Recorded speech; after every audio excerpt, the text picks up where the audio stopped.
ไหมจึงมีความรักแต่ต้องเก็บเอาไว้เมื่อได้พบทีไรถึงแม้ดีใจก็ต้องฝืนทำตัวห่างทั้งที่หัวใจอยากบอก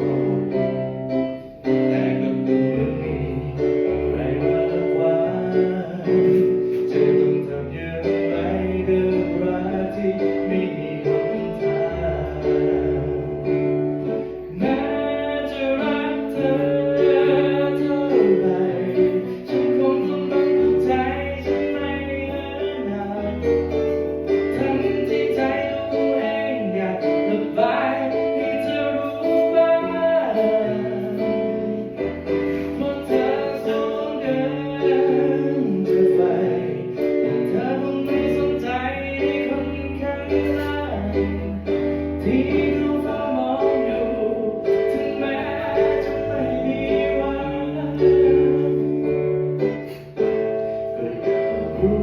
ว่าจะมีใครไหม